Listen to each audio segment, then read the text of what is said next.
Welcome back to The Art of Lettering with Tammy. I'm so excited to have you on this journey with me.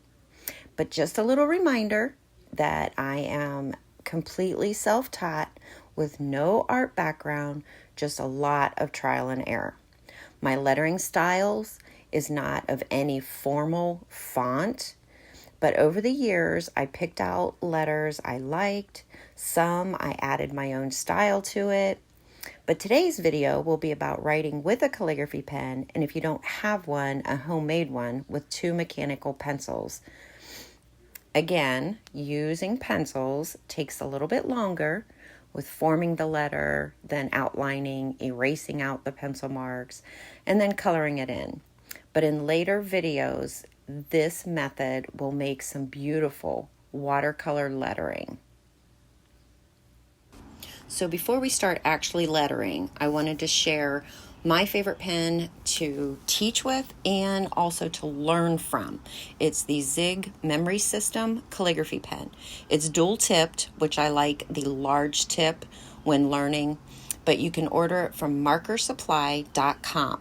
And what's nice about that is you can order single pens. So the first thing that we need to learn is how to properly hold your calligraphy pen. And as you will see, the tip is actually straight across if you've never seen one. So what I've done in my past was I would draw a triangle and actually use that left side to lay my pen flush against the paper, and then I would know that I had it in the right angle. So we'll try some practices. Now, the difference between a brush pen and a calligraphy pen basically is it's not about pressure. It's the angle in which you hold the pen that you will get your thick and thin lines. So we'll continue to do a little practice here. And then another little tip that I want to share is for really fine lines, I use the very corner of the pen, and that actually will be used a lot for like flourishing, even for crossing like your T-bar. And I'll show you more with that. Now, unfortunately, not all pens are good on the side, but I'll work with you on that. We'll figure out something. So we'll start with the A, and I will go step by step, because with calligraphy as well, you will lift in between each stroke. Now there I did also with the little side. And down here for a flourish. And to get that little diamond, you just lay your pen down and just drag it a little. And then we'll do the crossbar. Now we'll do a small A. And you just keep the pen at the exact angle, whether you're writing across or an oval shape, you keep that pen at the same angle, and you will always have your thick and thin lines. So let's try another one. Again, step by step.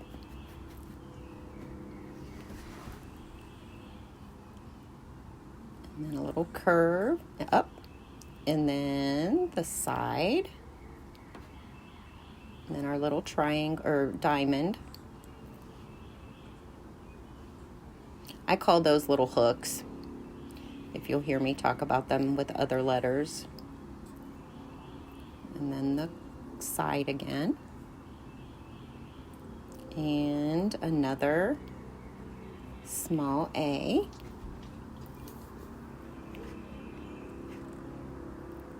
And again, it just takes practice.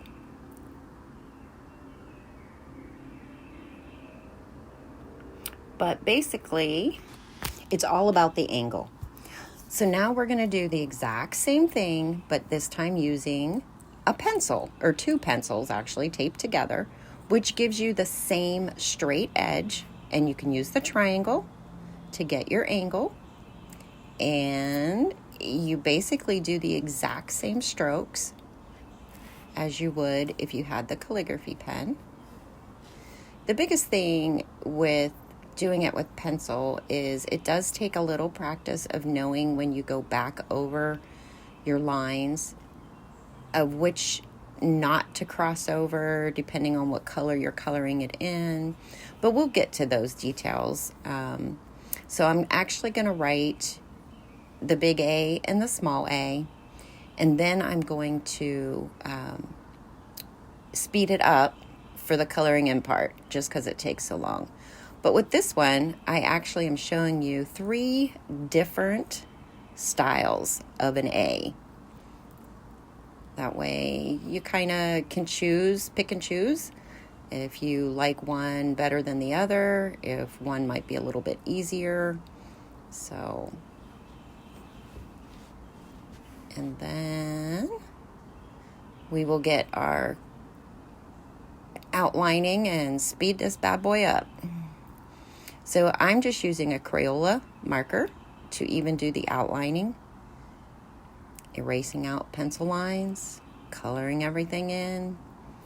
It amazes me that just 2 pencils can write just like a calligraphy pen. Thanks, everybody. See you soon. And don't forget to subscribe and even share if you know someone else that would like this.